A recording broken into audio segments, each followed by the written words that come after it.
There's so much to be said about protecting your peace.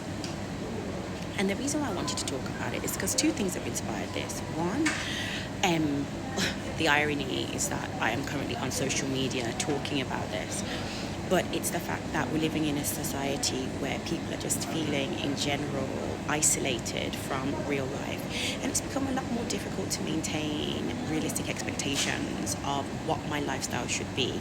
How should I be existing? Who should I be sharing that with?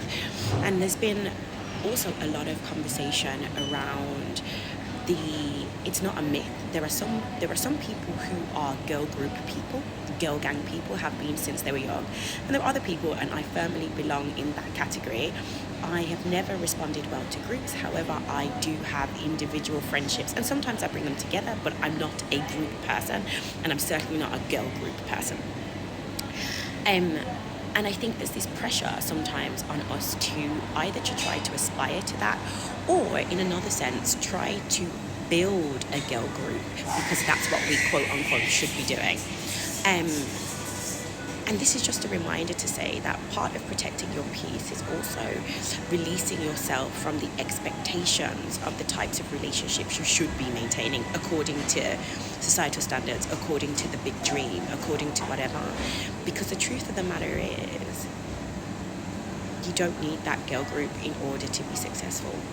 What you need is a couple of really, really good friends. And when I say friends, I mean that with the true embodiment of the word friend.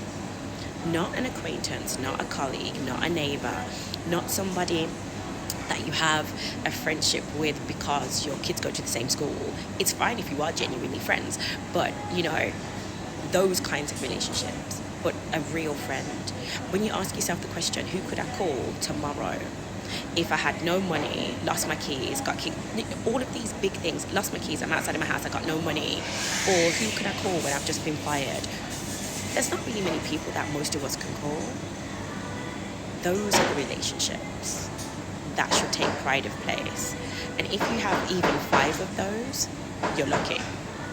And the acquaintances are cool, and the acquaintances you can still do, drinks with, dinner with, all those other things.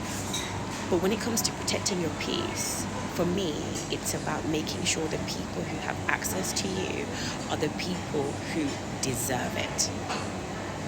Access should be earned. It shouldn't automatically be given.